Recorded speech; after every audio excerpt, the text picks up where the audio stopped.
and gentlemen, welcome back to the Renatus J.A.M.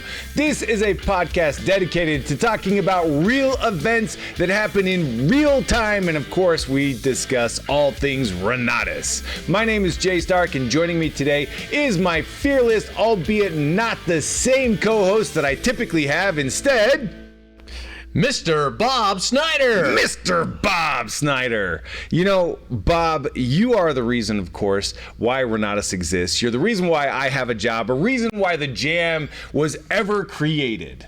Well, I'll tell you what, I'm thrilled to be here because I've always wanted to be, a co-host on the Renatus J.A.M., which I guess now, as you coined to begin with when we were talking off camera, the Renatus Jab. Yes, that's right. This is Jay and Bob. It's not Jay and Matt. That's true. Yeah, Matt is recovering at home, and we are looking forward to him being with you next week. Yes. However, this week we're going to have the jab. So, Bob, I'm curious here.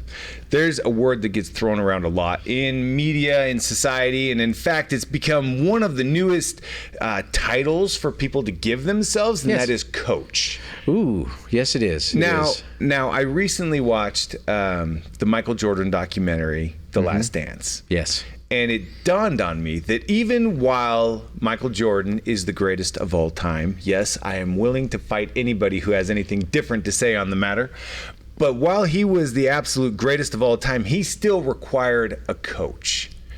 Tell me a little bit about your experience with coaching and about the impact that coaching can have on anybody, regardless of how proficient they are at their craft. Right. You know, here's the thing. Sometimes you need an outside perspective, and that's really what it's all about. But it's more than an outside perspective, because you can get an outside perspective from a counselor. But a counselor is very different than a coach. A counselor is going to kind of help you work through some things, just discuss some things, move some things along, show you a lot of empathy. A coach is going to kick you in the pants and tell you, where you need to improve. And there's a very big difference between the two. So I've run into a lot of folks over the years. Some are counselors, some are coach, some are pretenders. And they're not really, aligned with the profession that they seek. So whenever I tell anybody, listen, if you're going to get some coaching, get coaching from an individual who actually knows what the heck they're talking about. Now, does that mean that, we need to line up and say, all right, Michael Jordan, you were the greatest of all time? Disputably. Arguably. Sometimes disputably. You'd be wrong, but yes. Yeah, I get it. But sometimes, you are the greatest of all time. Therefore, that makes you the greatest coach of all time. Oh. I want to coach with you so that I can play basketball to its its greatest potential. And that would be inaccurate, because sometimes the greatest players, the greatest athletes, the greatest success stories do not make the greatest coaches. So are you trying to say that the old adage of those who can't teach or those who can't coach may or may not be accurate? Well, you know what? Yes and no. Because I'm here to tell you that some have a gift for coaching, some have a gift for doing. But, what you'll find generally, whether it's in the NFL, the NBA, or different sports, is that you've got to have somebody who has enough practical experience in that field that they can coach someone to success. And I've also found this too, especially in the wonderful world of sales. So many times when we're talking to really professional salespeople or top performers, there are many times individuals who have a natural inclination in that area. They don't even know what they're doing, nor do they understand how to teach someone else to do what they do. Sometimes you take somebody who's really struggled in a profession, overcome the challenges, learned certain lessons along the way. They become your best teachers and your best coaches. That is, man, I've thought about that a number of times, right? Because some of the best orators, speakers, trainers are those individuals who are not actually the most naturally gifted. They're the individuals who have the grit to overcome all of the obstacles that have been put in their way and make it anyway. Yes, absolutely. Yeah, that's really interesting. So what does it take? I mean, obviously you can be a player that becomes a coach, but just because you're a great player doesn't necessarily mean you're going to be a great coach. But I'm thinking of like Deion Sanders, right? Okay. Phenomenal player, and then has actually demonstrated quite the acumen when it comes to coaching as well. what are some of the attributes of a player versus a coach? Well, listen, a player understands how to perform at the highest level. They are continually working on self-improvement and on their own individual skill stack so that they can be the best on the field. They also have to lean into the effort and the work ethic that they have so that they can improve themselves. Many times a player is not getting outside of themselves. They're not viewing the game as, you know what, how can I help this teammate be better? How can I help this teammate be better? How can I help this individual overcome this challenge? They're only focused on themselves, so they don't know how to move beyond that self-examination. A good player who becomes a great coach is somebody who sees the entire field for what it is and the weaknesses and strengths of other players and go, hey, let me just give you a few tips and a few pointers because I was where you were, and here's how I overcame some of the challenges or the limiting beliefs or the inadequacies that I had. There's a difference. There really is. Yeah. And that's the reason why, not every great player makes a great coach. Not every great salesperson makes a great sales manager. Right. So we've talked about, the player side, the coaching side. Let's talk a little bit about the receiving coaching, right? What it takes to be coachable, because I know that I have seen people so many times tell me, oh yeah, I'm coachable. But then you give them one piece of feedback and they spiral. Oh my goodness, man. I've dealt with that way too many times over the years. As a matter of fact, what I've come to acknowledge is that when individuals come to me and they say, Bob, really help me. I mean, I need some help. I will take any advice or counsel you give me. Please help me understand what you see when you see me. There's been a few times in the past where I've actually been honest with individuals. Guess what, Jay? What's that? I never saw them again. They went into the witness protection program. Even when I gave them a phone call, I mean, all I got was voicemail. And because individuals are not ready for the truth in many cases. When they're coming and they're saying, please tell me. The minute you tell me, they walk away going, I don't need this guy. Yeah. Right? When sometimes that's exactly what they need. So you have to be careful. And a lot of times whenever I have any kind of counsel or advice for an individual, I pre-frame it differently. I say, you know what? Here's what I would do. Here's how I would approach that. I don't say, you screwed up, you got a challenge, you got an issue, you got a problem, right? I say, you know what? Maybe, have you thought about this? Maybe you should try this. But here's kind of how I would approach that. Yeah. And I generally take it on myself so that I'm hoping that the message will land without offense. Is there a way that I, as a player, can pre-frame my mind to be ready to receive coaching? And then on the other side, is there a way as a coach that I can actually prepare somebody to receive coaching? Are there certain questions that you can ask that might tenderize that conversation? First of all, let's talk about environment. Okay. Because, when I'm speaking, I'm listening to myself going, ooh, that could be taken a little bit out of context. For instance, when I'm dealing with somebody in the direct sales industry and I'm working with them, I have to be very mindful that they are sensitive to any correction. So that's when I would take it on and say, hey, you know what, man, maybe you ought to think about this, or here's how I would approach that. Or, even when they come to me with an idea, I say, well, I wouldn't approach it that way. If this was corporate America, and I was their manager, I was their boss, I would be approaching things differently. Right. Because they're not going to go into the witness protection program because they need their paycheck, so they're going to show up tomorrow and they're going to put on their big boy or big girl pants, right? Right. And take it. So environment plays a very important role. Okay. On the football field, the basketball, professional sports, athletics, whatever it might be, in any of those environments, they are anticipating that the coach is going to be forcibly direct with them.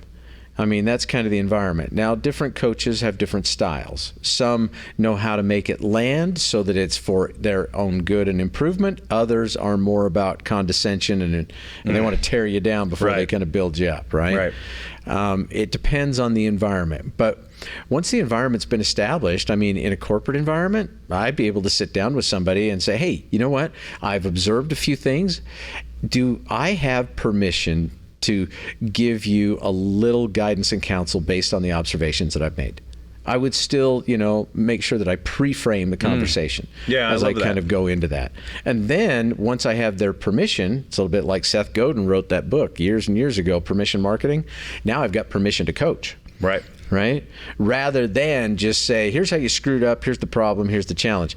Even in a professional athletic environment, even in a professional sales environment or management or employees, it still doesn't land well because people don't want to be told they're wrong. Right? So just a few observations I've made over the years. I love that, because if your intent is for the relationship to persist, to continue, right?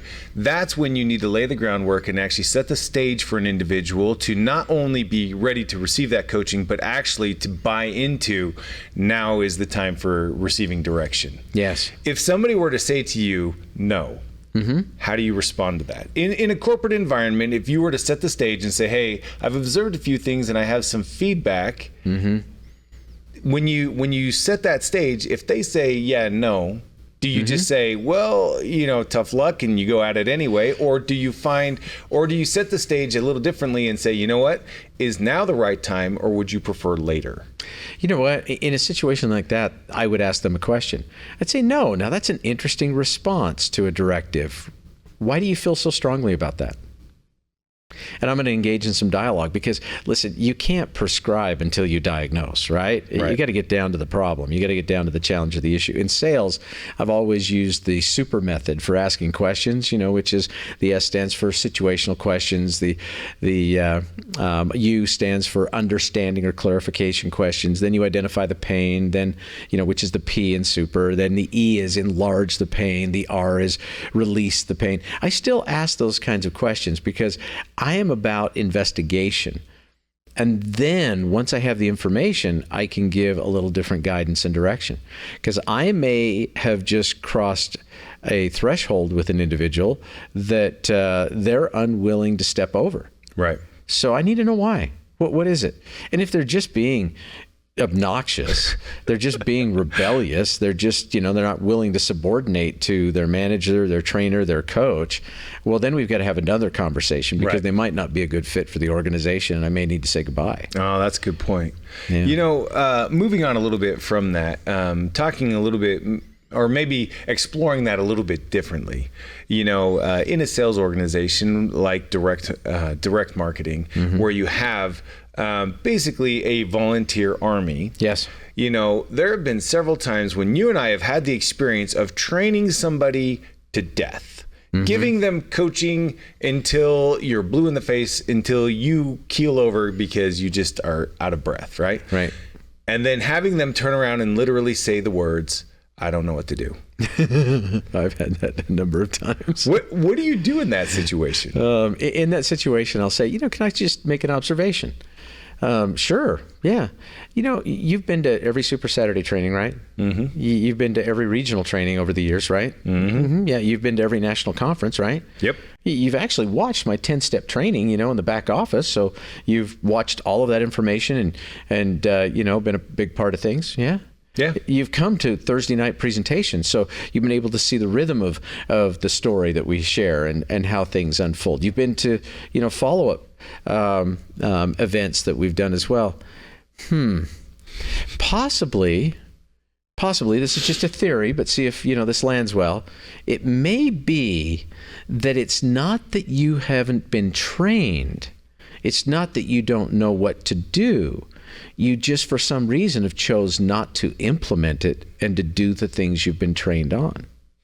That reminds me of the speech by Art Williams. Just do it. Just do it. Just man. do it and do it and do it. And do it again. You really need to do it.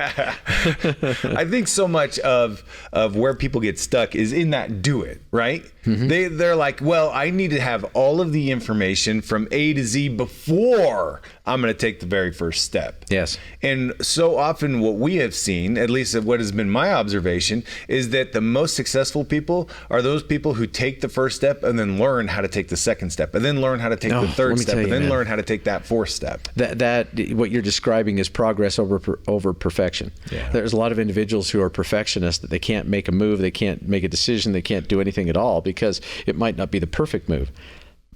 I would rather take progress over perfection. I would rather take, I'd rather take ignorance on fire than knowledge on ice any day of the week. Show me enthusiasm and I'll show you somebody who can get results. Yeah. Yeah, that's awesome. So when it comes to realizing an opportunity, let's talk about Renatus in particular, okay. Right? Let's say that, hey, I've been around the community for a long time. I love the community. I love, being able to meet with my friends and being able to go to these different events and learn. And what would you say to the individual who had never necessarily taken that first step, whether it's in the ICM opportunity or with real estate investing? How do you encourage them, or what would you say to them to get them to take that step? The first thing is, in our culture inside of Renatus, we do a lot with the drive system. Yeah. What Woody has developed is absolute genius. And, Principle 3 states that we will do anything within our belief system to support and defend our drive, right? So we've got to know what it is that drives an individual, what it is that makes them feel important. Without that understanding right out of the gate, we're generally going to diagnose it wrong. And so I always start with drive. I always want to know, what is it that is their underlying motivators? And are they motivated internally or externally? Right. Are they seeking the spotlight and all sorts of accolades from outside sources? Or are they lit from within so that they can continue to operate internally from a good position of confidence and strength? And once you've identified those things, then I believe you're equipped better to give them counsel, advice, and direction. Okay.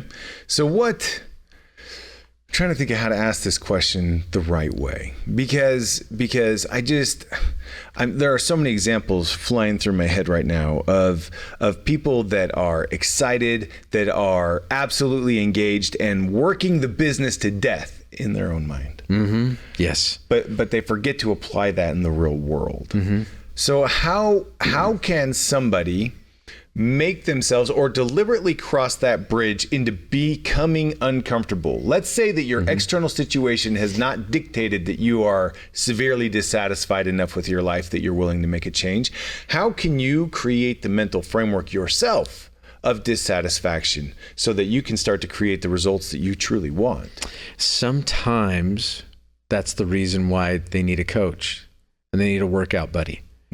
Here's the great thing about having the Renatus community is that, you've got great workout buddies. You've got great community members. We call them families so that everybody can work together in a cooperative fashion, right, to help lift and support.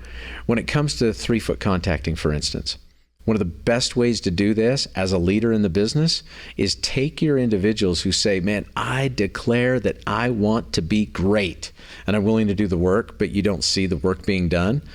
Call them up and say, hey, listen, man, I'm going out 3-foot contacting. Why don't you come with me? See, now they got a workout buddy. And now they've got somebody who actually demonstrates in front of them, makes them a part of it, and involves them in the process. The idea of just going out and making friends, making contacts, getting to know people, meeting folks along the way, pre-qualifying, pre-screening. And then they see, wow, man, you know what? That really wasn't that tough. That's something I think I can do. And it's great because then I'll say, fantastic. Then you're going to do this next. And all we're going to do is we're going to be having a conversation. Somebody is going to be in proximity to us, and we're going to then invite them into that conversation. We're just going to be friends. We're going to extend the hand of fellowship. Yeah. Okay, well, let's give that a shot. See, if we go out 2 by 2, it's a whole lot easier than if it's just the individual, because the individual doing something many times they can't overcome the anxiety they're feeling to a sufficient level. Whereas if they're doing it with somebody, their courage is bolstered. Right? So that's the first thing. That's the reason why I always tell people, listen, if you're going to build this thing, man, master it. And then once you've become the leader that others are looking for, then you want to go with them from contact to close.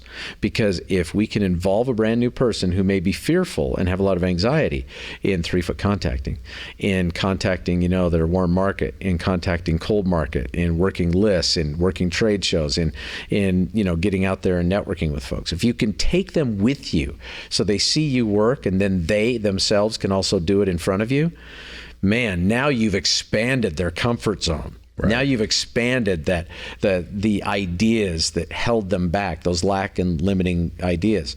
And now you've propelled them to move forward so that they go, okay, I can do this. I can master this. I can do hard things. Then you take them on the next round, which is doing the presentation, right? So when you've got a guest or they've got a guest and you need to do a one-on-one meeting, man, bring them with you so that they can be a part of it. When it comes to the follow-up, bring them with you so they can be a part of it. When it comes to closing, bring them with you so they can be a part of it. So in other words, you do it, right? They come with you, and then pretty soon they do it while you're with them, and then pretty soon they're doing it with someone else. Right. And those are really the different steps that each leader needs to engage in if they're going to create duplication and get people out of their own way. And guess what? Sometimes, as a good leader, what you're really doing is being a good coach. So all right, that brings me to my next question, which is, at what point does a player no longer need a coach? Well, if you take a look at some of the greats out there, they may have learned as much as they can learn from one coach, and it may be time for them to move on to another. But everybody needs a coach, because we all need, as we started this conversation, we all need that third-party outside opinion. Yeah. And they can see things in ourselves we'll never see in ourselves, right? And they can also see things that other coaches might not have been able to see. So having a new coach sometimes is just the ticket to take your personal development and your comfort zone and expand them at the same time. Yeah, just creates a new framework, a new context. How do you, as being a player, let's say that I'm getting coached, I'm going with my mentor, my coach, my upline. They're the ones who are showing me how to do it. I eventually transition into the place where I'm doing it and they're with me. When I go out with my first downline person, and I'm showing them how to do it, how do I avoid feeling like a pretender or an imposter? That's really a great question. I mean, it is. Sometimes you will, and there's no way to avoid it. Because especially the first time, oh, listen, it's always going to be a learning experience. Yeah. The only thing that really creates comfort and familiarity is repetition. You know, we say that repetition is the mother of all learning. Well, listen, repetition is also what you need to build confidence, because how confidence is built is through successful repetition. So you've got to lean into it, realizing that you may fail miserably numerous times, but eventually you're going to get so comfortable with it, so confident with it, that you'll be able to do it without the anxiety, and you'll be able to demonstrate that to others who will gain confidence from you and your energy. You know, one of the things that I've learned by being a parent is that if I tell my kids, hey, you know what? I'm learning about this too. Right. As long as you've been a kid, I've been a parent. And so we're kind of on equal footing here as far as you're learning, I'm learning at the same time. I'm going to mess things up. However, as I mess things up, I'm gonna make corrections and I'm gonna do it better, because I feel like if you put that framework in that relationship, I'm going out with my brand new person, but I'm gonna say, hey, you know what? I've been doing this for this long. This is the first time I've gone out with somebody. I'm really excited to learn with you, and you may see me mess up, and it's okay. What I hope you take away from this is that we can mess up, we can do better the next time. Absolutely. I'll never forget going to the gym years ago. I was failing miserably on my own, right? There's just too many excuses that kind of get in the way. I needed an accountability partner. So I actually hired a personal trainer. Just the fact that I had an appointment with that individual 3 times a week made me go to the gym 3 times a week. I was going to show up. I made an appointment. I gave my word I was going to be there. But if I didn't have that person in place and that alarm clock rang in the morning, I'd be going, oh man, I think sleep's more important than exercise today. Right? It's too easy. Right. That's why I think everybody needs some sort of an accountability partner or a workout buddy. Yeah. Yeah, and as that person, you know, or they themselves become more proficient, more confident, then they get to be that leader influencer, that coach, if you will, for others. Yeah. And I think that part of feeling like you're an imposter is that impossible perspective of needing perfection, right? I feel like I'm an imposter because I'm not perfect. However, if you give yourself enough grace to become an improver, then you can actually put yourself in a different mindset and say, you know what? I'm not an imposter. I'm an improver. Ooh, I see what you did there. The M words. Yes. Yes. Imposter, improver. Wow. I'm an improver. Yeah. I think that it's so important and it's so vital that we not only understand the value of coaching, but then also understand the mindset of how we can be coachable. Yes. Because there are so many people that like to present themselves as I'm the end all be all. But in the end, every goat has a coach. Oh, every single one. And it's not like they ever outgrow a coach. Right. Because those individuals who have tried to outgrow a coach generally end up failing miserably and self-destructing. Yeah. I love the way that Woody always puts things. I mean, Woody Woodward is a genius on a number of different levels, but whenever an idea is presented, whenever any kind of advice is sought, he always says, you know what, let's challenge that. Yeah. And there's something about just reframing that whole idea of challenging something. It's not about criticism. It's not about shame. It's not about blame. It's not about, any condescension. It's simply about improving. Let's challenge that and see if we can improve upon that idea. Let's challenge that and see if we can improve on that technique. And I've found that that's a great way to disarm and diffuse people, as long as you lay the groundwork of what a challenge is, so that when they then are provided with a challenge, they go, all right, let's see what we can do to improve that. It takes somebody from being defensive and puts them in a collaborator seat. Because now it's not, hey, I'm tearing you down. It's, hey, let's look at this idea and see if we can't build it up. Right. And let's work together. Yeah. It's kind of that mastermind concept, if you will. Let's see what we can do to build it up and make it better. That's awesome. And that's truly what a coach is all about. Is about helping to get engaged in your business, your practice, your playing, so that you can get better together. Right. That's awesome. So last thoughts on coaching. Oh, last thoughts on coaching. Coaching, having a good coach, seeking out a good coach is an indication of internal validation and willingness to really strengthen yourself. Those individuals who always say, I don't need a coach, I got this. They're the ones who want to take all of the glory to themselves. They want to have the spotlight shine brightly upon them. And they are generally unwilling to submit to a coach because they don't want a coach taking away from what they've accomplished.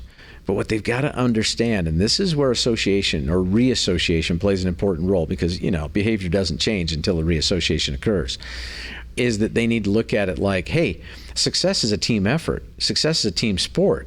I mean, if I've got the right coach, I'm going to be able to cut the learning curve, and I'm going to get there a whole lot faster. Yeah. And they'll be able to give that example to others as well. But if they're stuck in their head, and a lot of executives are very much stuck in their head when it comes to, I want the glory, I want the recognition, I won, I'm going to control it, I don't need anybody else telling me what to do. Those are the ones that generally are on a course of self-destruction. Gotcha. So, be coachable, be open, be willing to accept advice and direction from people who have gone before you, and open yourself to the possibility that coaching can come from a lot of different directions at one time. Make sure that you are able to keep your ego in check. And I know we could have a whole conversation about ego and about how dangerous ego can be, and yet how necessary it is as well. Yes, it is. It's a two-edged sword. Yeah. Yeah. So we won't go down that road today. Instead, we're going to end the conversation there. Thanks for being with us. We will be back again next week, and I'm hoping that we're going to have Matt in the driver's seat with us. However, you have been a phenomenal conversationalist. It's been a wonderful opportunity. So yes, next week, hopefully we'll have the J.A.M. back. But until then, you're still watching the Jab. Never forget the reason why Renatus rocks is because of the people who are associated with us. That includes every single one of you. That includes Mr. Bob Snyder, Aaron Peterson, the man behind the curtain. Yes. And I love it. I love what we get to do. Renatus rocks.